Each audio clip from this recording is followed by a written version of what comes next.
All right, this is a demo for the changes that were needed for the imaging and kind of describe how it all works.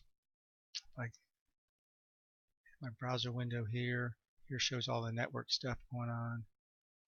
You go to shopping.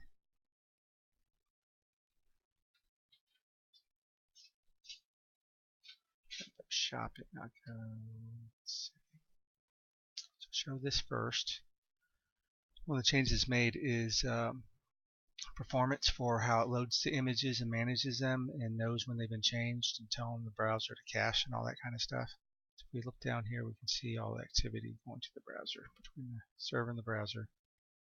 Here's all the images that are being called out using the image servlet, and the request here tells you of the size of them. So large images will be compressed down to a smaller image or scaled down. And then a new thing that's been added is the actual length of the bytes has been put on here. And this whole thing is used as a identifier for the browser, and then it gives it some caching options on the browser. And when we know the size, we can tell the browser to go ahead and cache it. I think we're defaulted to 24 hours. And that basically says, don't ask us the next time it's on a page. So the first time, this is 8.8 KB. That is 21744. So if I refresh the page,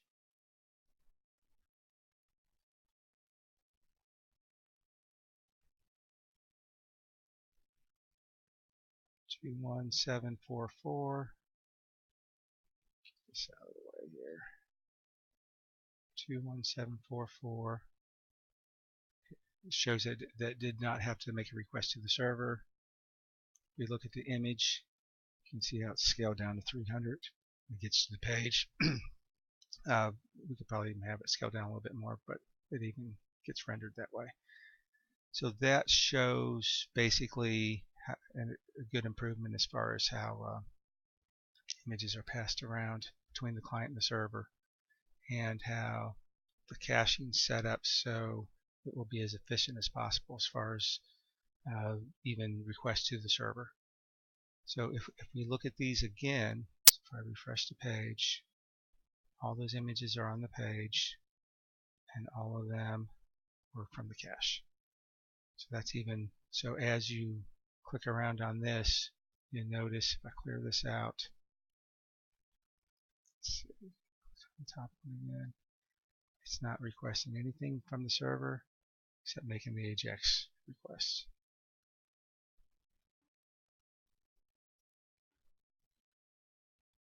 There, got another one. As I click through this tree, as I load stuff up, so I just hit appliances and automotive. Now as I go through this again, it does not have to bring back any images on these because it already has them. So if I look at all those,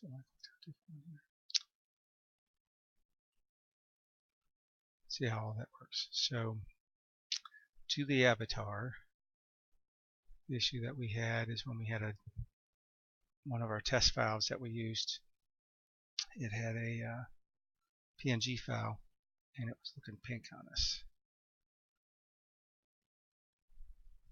And it wasn't updated until we did a hard refresh on the browser. So obviously we want this to be able to pick an image. I'll just go ahead and pick the one that we had. It's just, and that's the one that turned pink on us. So I hit open, go ahead and send it to the server, and it should update it. So it updated it. We didn't have the pink issue. The issue that we were running into is it was a PNG with a alpha channel, and when we store it as bytes, we can store it as a JPEG just because it compresses down pretty low. And then when we brought it back out, we can bring it back out as a JPEG or a PNG or a GIF or whatever from there.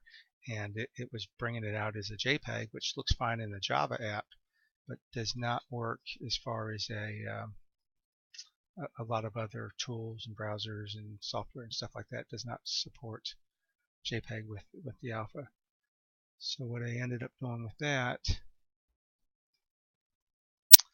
is basically collapsing the image down to just a RGB without the alpha, stored as a JPEG, and then we get to compression and everything from there, and also added in there how to actually scale it.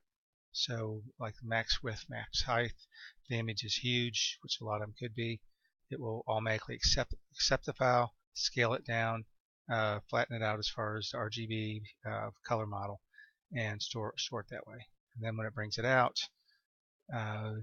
through the image servlet or whatever's being used, is it will automatically bring it out in the right format, and it will automatically set the caching settings and stuff like that for the browser. So that kind of shows the round trip of getting of the image onto the page, of the full round trip getting the images into the system. One is through a choose file, like we did here. So if we do, let's do the JPEG.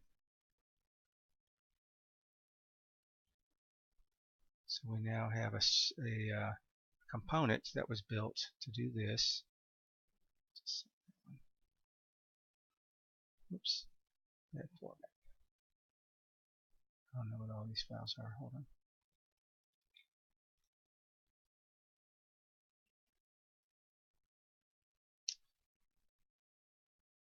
Good. So that automatically loads it in through a file input component. And what this component does is it sets up the form, so it's a multi-part form, accepts the image. It will automatically go ahead and set it up so we can constrain it to what type of files and stuff. If you notice that when we did a choose file, it automatically is just going to show us image files. So it does that. The user can't override that. So on the server, we also check, and then we also have limitations on the max file. So if we look at those, avatar, I believe it's this one.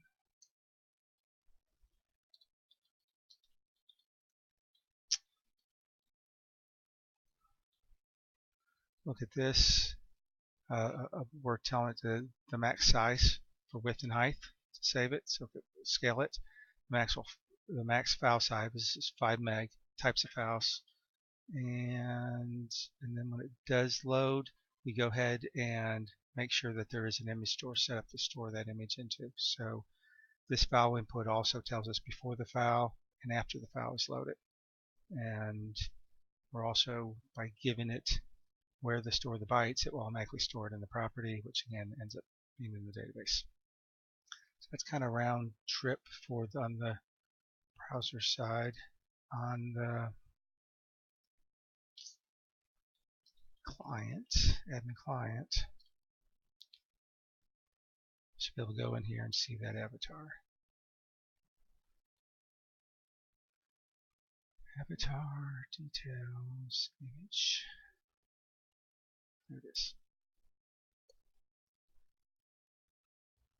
Again, it came in as a PNG file. We got the alpha and everything correct, so it lands right. Within the admin client, we also have some imaging tools to do different things to this. So if I want to go in, let's just go in and just lighten it for whatever reason. Let's go that. Let's flip it. Let's do that. So after doing all that, if I go to the browser, I haven't tested this, so let's see if this works. When I refresh this, yep, it automatically picks it up. So the caching with the browser and how it sends it and communicates and all that stuff. So that's round trip. And that's it for this. Thanks.